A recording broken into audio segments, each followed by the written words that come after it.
चले बढ़ते आगे। पोटाश अब मरुधरा की किस्मत बदलने वाला है। जी हां, राज्य में पोटाश के व्यवहारिक अध्ययन को लेकर ऐतिहासिक त्रिपक्षीय करार किया गया है। अगर राज्य में पोटाश के वैज्ञानिक तरीके से दोहन शुरू हो गया तो पूरी दुनिया पोटाश के लिए राजस्थान की ओर देखेगी। गुरुवार को सीएम अशोक गहलोत की मौजूदगी में एक MOU पर हस्ताक्षर भी हुए हैं, जिसमें केंद्रीय मंत्री प्रहलाद जोशी और अर्जुन राम मेघवाल भी इस वीडियो कॉन्फ्रेंसिंग के जरिए जुड़े।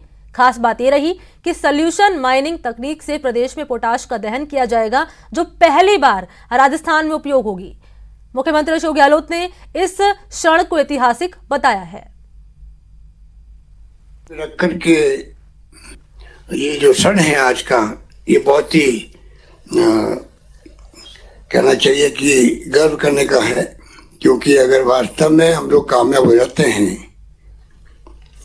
जिस रूप में ये नई तकनीक से जब ये इसकी खोज होगी तो मैं उम्मीद करता हूं कि अवश्य ही हम लोग कामयाब होंगे।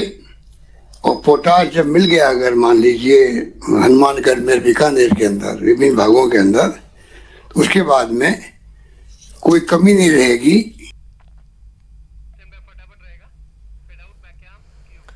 चलिए खबर आपको दिखाते हैं अब सुपरफास्ट अंदाज में। आरजेडी सुप्रीमो लालू प्रसाद यादव की बीती देर शाम अचानक तबियत बिगड़ गई है। सूचना पर रिम्स निदेशक भी लालू प्रसाद की तबियत और उनका हालचाल जानने के लिए पहुंचे, जबकि रिम्स के तमाम विशेषज्ञ चिकित्सकों की टीम उनके स्वास्थ्य जांच में जुटी है। फिलहाल लालू यादव की तबियत स्थिर है। इधर डॉक्टर्स की टीम ने दिल्ली के विशेषज्ञ डॉक्टर्स ने परामर्श करना शुरू कर दिया और जेल IG बिरसा मुंडा, केंद्रीय कारा के जेल अधीक्षक भी रिम्स पहुंचे हैं। नए कृषि कानून पर जारी आंदोलन के बीच केंद्र सरकार और किसान संगठनों के बीच आज 11वें दौर की वार्ता होगी, लेकिन इस बातचीत से एक दिन पहले केंद्रीय कृषि मंत्री नरेंद्र सिंह तोमर ने गृह मंत्री अमित शाह से देर रात मुलाकात की।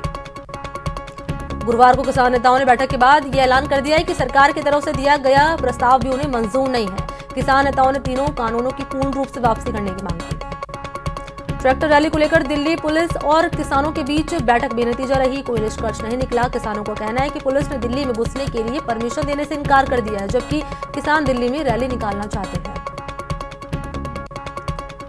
दिल्ली में होने वाली ट्रैक्टर रैली के समर्थन में श्री गंगानगर से भी किसानों का जत्था दिल्ली बॉर्डर के लिए रवाना हुआ है। किसानों ने कृषि कानून को वापस लेने की मांग करते हुए नारेबाजी की। बीकानेर में संयुक्त किसान मोर्चा के आह्वान पर दिल्ली में 26 जनवरी को होने वाली किसान परेड के साथ अब जिला मुख्यालय पर भी किसान परेड का आयोजन किया जाएगा। सीकर जिले में संयुक्त किसान मोर्चा ने गुरुवार को दाता रामगढ़ और खाटू श्याम जी इलाके में ट्रैक्टर मार्च निकाला है और तीनों कृषि कानून को वापस लिए जाने की मांग की।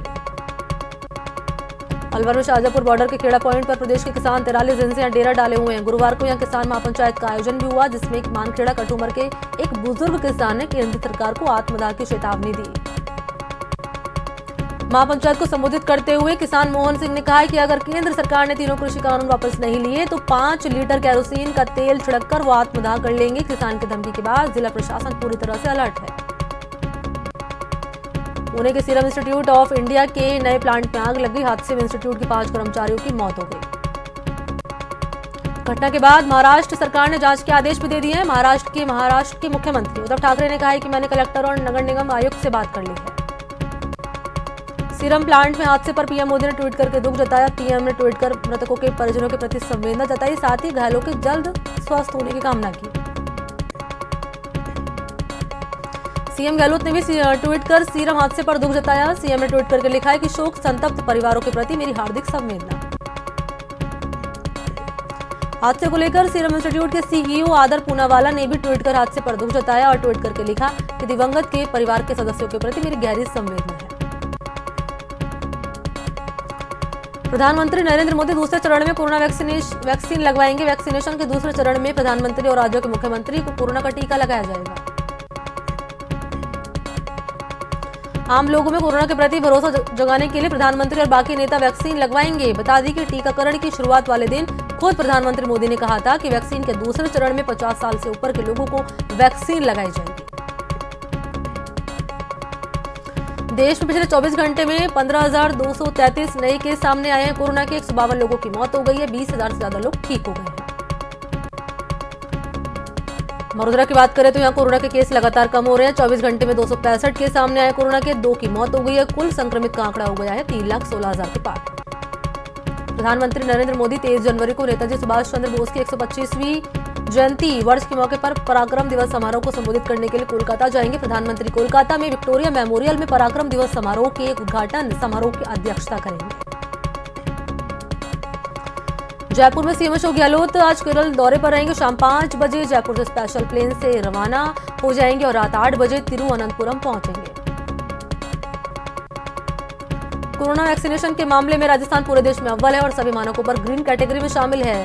गुरुवार शाम सीएमआर में कोरोना वैक्सीनेशन की समीक्षा बैठक हुई। इस मीटिंग में सीएम ने कहा कि कोरोना से जीत के लिए हेल्थ वर्कर्स का जल्द 100% वैक्सीनेशन जरूरी है। वैक्सीनेशन के राष्ट्रीय औसत के मुकाबले राजस्थान आगे है। सीएम गहलोत ने कहा कि राजस्थान देश का एकमात्र ऐसा राज्य है जो वैक्सीनेशन के बेहतर मानकों के अनुरूप ग्रीन कैटेगरी में शामिल है। राजस्थान में वैक्सीनेशन साइट्स की संख्या बढ़ाने के निर्देश भी सीएम ने दिए हैं। रविवार से 167 की जगह 350 साइट्स पर वैक्सीनेशन किया जाएगा। जरूरत पड़ने पर इसे और भी बढ़ाया जा सकता है। सीएम गहलोत ने अभियान को गति देने के लिए इसके विकेंद्रीकरण की जरूरत बताई है। बैठक में WHO के प्रदेश प्रमुख डॉक्टर राकेश ने कहा है कि राजस्थान परफॉर्मेंस अन्य राज्यों से काफी बेहतर और राजस्थान सभी मानकों पर ग्रीन कैटेगरी में शामिल है। राजस्थान विधानसभा का बजट सत्र 10 फरवरी से शुरू हो सकता है। प्रदेश सरकार की ओर से इस संबंध में प्रस्ताव राजभवन भेज दिया। पिछले सत्र को लेकर 17 वसान की फाइल भी राजभवन भेज दी। बजट सत्र की शुरुआत राज्यपाल के अभिभाषण से होगी। इसमें राज्य को वित्तीय संकट से उबारने और लोगों का जीवन पटरी पर लाने के उपायों का जिक्र होगा। बजट सत्र में आने वाले विधेयकों और बजट की दिशा भी अभिभाषण से ही सामने आएगी। अभिभाषण और बजट दोनों को अंतिम रूप देने की तैयारी तेज हो गई है। विधानसभा सत्र के दौरान कोविड संबंधी प्रोटोकॉल का सख्ती से पालन भी किया जाएगा। 2 सदस्यों के बीच की एक सीट खाली रखी जाएगी। सदन की कार्यवाही देखने के लिए आने वालों के प्रदेश पर भी सख्ती रहेगी। हालांकि पहले साल भी सत्र में कोविड प्रोटोकॉल की पूरी तरह से पालना की गई थी। 26 जनवरी को राज्यपाल के उद्बोधन को लेकर सचिवालय में कैबिनेट सब कमेटी की बैठक हुई। बैठक में ऊर्जा मंत्री डॉक्टर बी डी कल्ला की अध्यक्षता में बैठक हुई है। कैबिनेट सब कमेटी की बैठक में मंत्री सुभाष गर्ग भी मौजूद रहे। बैठक के बाद ऊर्जा मंत्री बी डी कल्ला ने बताया कि 26 जनवरी को राज्यपाल के उद्बोधन के लिए कैबिनेट सब कमेटी की बैठक का गठन किया गया है। कैबिनेट सब कमेटी ने उपलब्धियों को संकलित कर अंतिम रूप दे दिया और अपनी रिपोर्ट मुख्यमंत्री को भेज दी। कोटा विश्वविद्यालय का 7वां दीक्षांत समारोह 23 जनवरी से होगा और कोरोना गाइडलाइंस को फॉलो करते हुए कुलाधिपति और राज्यपाल कलराज मिश्र की अध्यक्षता में दीक्षांत समारोह ऑनलाइन वर्चुअल आयोजित किया जाएगा। विश्वविद्यालय का दीक्षांत समारोह 12 रोड स्थित कृषि विश्वविद्यालय सभागार में होगा। ये जानकारी विश्वविद्यालय की कुलपति प्रोफेसर नीलिमा सिंह ने प्रेस ब्रीफिंग के दौरान दी। समारोह में यूडीएच मंत्री शांति कुमार धारीवाल, उच्च शिक्षा मंत्री अमर सिंह भाटी, तेजपुर विश्वविद्यालय के कुलपति प्रोफेसर वीके जैन असम से ऑनलाइन शामिल होंगे।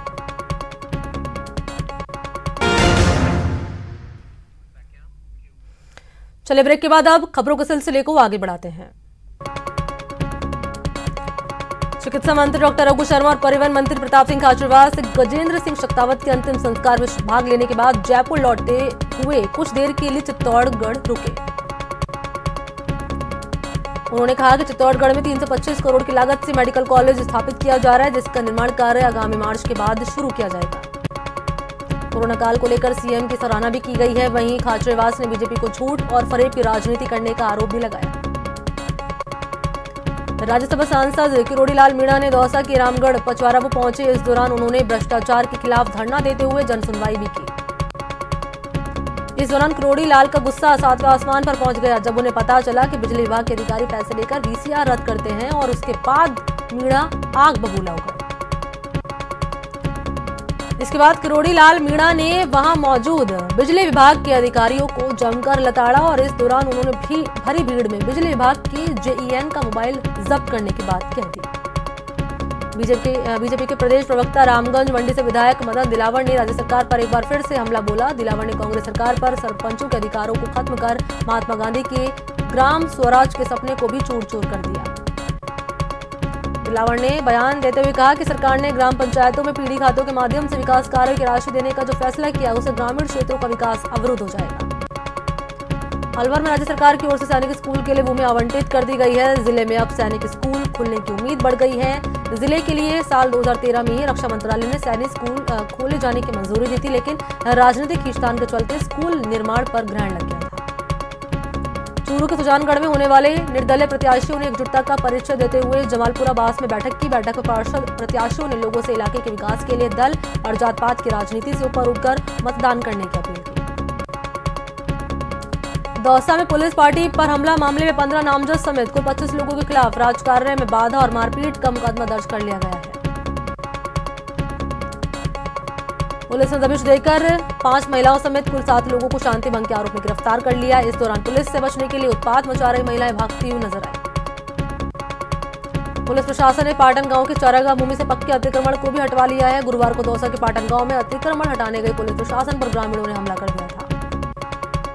दौसा में बिजली कर्मचारी से मारपीट मामले में नया मोड़ निकलकर सामने आया है। बिजली विभाग की कर्मचारी जिस उपभोक्ता के घर बकाया वसूली करने के लिए गई थी, उसकी मौत हो गई है। मृतक के परिजनों के मुताबिक बिजली कर्मियों ने कन्हैयालाल के साथ धक्का-मुक्की की थी। इस दौरान उसके सिर में चोट लगी थी, जिससे उसकी मौत हो गई थी। धक्का-मुक्की का वीडियो भी सामने आया है। बता दें कि गुरुवार को कस्बे की गोला की ढाड़ी में बिजली कर्मी बकाया बिल की वसूली करने के लिए पहुंचे, लेकिन बिजली कर्मी और ग्रामीण वहां पे उलझ गए। फिलहाल पुलिस दोनों पक्षों की शिकायत के आधार पर जांच पड़ताल में जुटी है। श्रीगंगानगर के सूरतगढ़ में पालिका प्रशासन ने अतिक्रमित भूमि को मुक्त करवाया है। विभाग ने भूमि को आगामी 6 महीने के लिए सीज कर भूमि पर पालिका का बोर्ड लगा दिया। जोधपुर में एयरफोर्स इलाके में फायरिंग से सनसनी फैल गई है। मामला है रातानाडा थाना इलाके का। फायरिंग हुई है यहां पर, जहां पर 3 हाईकोर्ट के जज रहते हैं। सूचना पर पुलिस के आला अधिकारी मौके पर पहुंच चुके। बाड़मेर पुलिस ने पाली के कुख्यात तस्कर जगदीश देवासी और करनाराम को गिरफ्तार करने के लिए दबिश दी, लेकिन बाड़मेर पुलिस की दबिश पर कुख्यात तस्कर जगदीश देवासी ने पुलिस पर फायरिंग कर दी। पुलिस ने भी तत्काल फायरिंग की। दोनों तरफ से फायरिंग की गई। बदमाश ने पुलिस पर 3 राउंड फायरिंग की। पुलिस ने 2 राउंड फायरिंग की। पुलिस के मुंह तोड़ जवाब के बाद आखिरकार तस्करों को झुकना पड़ा। बाड़मेर पुलिस ने पाली के कुख्यात तस्कर जगदीश देवासी और जेडी को गिरफ्तार कर लिया। मौके से पुलिस ने 54 राउंड कारतूस, 2 पिस्टल, 500 किलो गोला पोस्त बरामद किया। तो इस बीच पाली से बड़ी खबर सामने आ रही है। एक्सप्रेस ट्रेन में लूट की वारदात को अंजाम दिया गया है। सिकंदराबाद हिसार ट्रेन में ये लूट की वारदात की गई है। एसी कोच में 5 यात्रियों से लूट हुई है। आबू रोड से कुछ लोग चढ़े थे और यात्रियों ने मारवाड़ जंक्शन में जमकर हंगामा किया। ट्रेन रुकवाकर प्रदर्शन भी इनकी तरफ से किया गया। तो बड़ी खबर आपको बता रहे हैं, एक्सप्रेस ट्रेन में लूट की वारदात को अंजाम दिया गया।